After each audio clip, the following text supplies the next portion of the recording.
সুপ্রিয় শিক্ষার্থীবৃন্দ, বানান শিখোর আজকের পর্বে সকলকে আমন্ত্রণ। আশা করছি তোমরা সকলেই ভালো আছো। আজকের এই পর্বে আমি তোমাদের জন্য এমন কিছু বানান নিয়ে হাজির হয়েছি যে বানানগুলো তুমি দৈনন্দিন জীবনে সবচেয়ে বেশি ব্যবহার করো, কিন্তু দুঃখের বিষয় হলো সত্যি এই বানানগুলো তুমি সজ্ঞানে বেশি ভুল করো।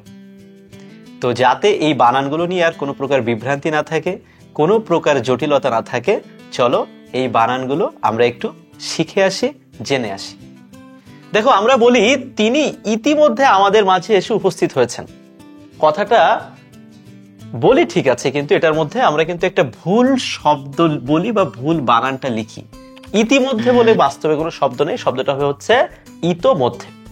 এরপরে আমরা বলি কি অবস্থা, চারিদিকে একটা দুরাবস্থা বিরাজ করছে। দুরাবস্থা বলে কোনো শব্দ নাই, মূলত শব্দটা হচ্ছে দুরবস্থা। দেখো, র এর পরে কিন্তু এখানে আকার হবে না, দুরবস্থা। ঠিক আছে। এরপরে দেখো, আমরা বলি যে তার ন্যূনতম কোনো জ্ঞান নেই। ন্যূনতম, ন্যূন বলে কোনো শব্দ নাই, মূলত শব্দটা হচ্ছে ন্যূনতম। এবং অবশ্যই মনে রাখতে হবে এই যে দন্তন্য, এটার নিচে এটা কিন্তু হ্রস্বকার নয়, এটা কিন্তু দীর্ঘকার, এবং এরপরে কিন্তু অবশ্যই একটা জফল। তাহলে শব্দটা কি হলো? ন্যূনতম। এরপরে দেখো, আমরা বলি স্টেশন। স্টেশন শব্দটা কিন্তু আমরা সবাই জানি যে ইংরেজি ভাষা থেকে আগত একটা শব্দ, যে শব্দটা আমাদের বাংলা ভাষায় একটা স্থান করে নিয়েছে। আমরা মনে রাখবো যে সকল শব্দ ইংরেজি ভাষা থেকে বাংলা ভাষায় এসেছে, এই সকল শব্দের ক্ষেত্রে আমরা কখনোই মূর্ধন্য স বা মূর্ধন্য ব্যবহার করব না। এরপরে দেখো, এই শব্দটা যে বিভিন্ন প্রতিযোগিতামূলক পরীক্ষায় কতবার এসেছে তুমি চিন্তাও করতে পারবে না, কিন্তু দুঃখের বিষয় হলো সত্যি আমরা এটা ভুল বলি বা ভুল লিখি।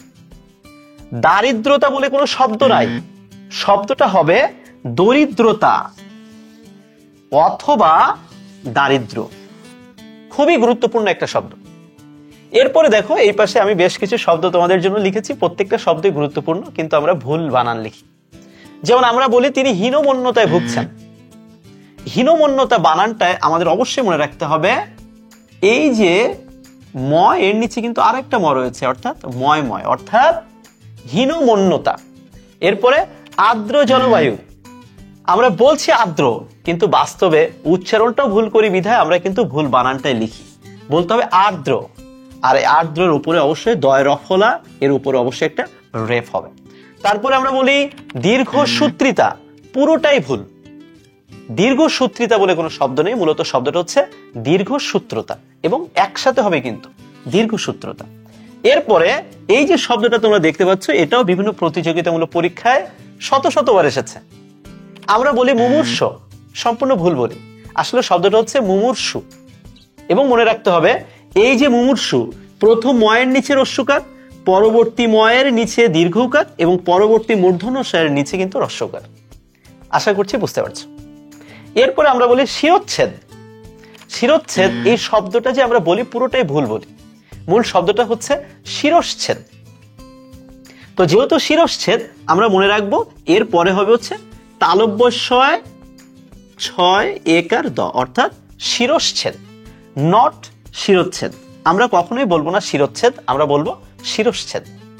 তাহলে দেখো, এই মুহূর্তে এই যে শুদ্ধ রূপগুলো আমরা দেখতে পাচ্ছি, আমার মনে হয় পরবর্তীতে এই বানানগুলো আমাদের কখনোই আর ভুল হবে না।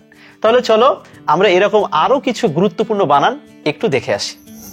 যেমন ইতিপূর্বে নয়, ইতপূর্বে, উপরোক্ত নয়, উপরযুক্ত বা উপরিউক্ত, মুখস্থ নয়, মুখস্থ, ব্যতীত নয়, ব্যতীত, সম্বর্ধনা নয়, সংবর্ধনা, সাক্ষরতা নয়, সাক্ষরতা, উল্লেখিত নয়, উল্লিখিত, ফেব্রুয়ারি না, ফেব্রুয়ারি, ব্যবসা নয়, ব্যবসা, সরণি নয়, সরণি, হৃদরোগ নয়, হৃদরোগ, মহত্ব নয়, মহত্ব।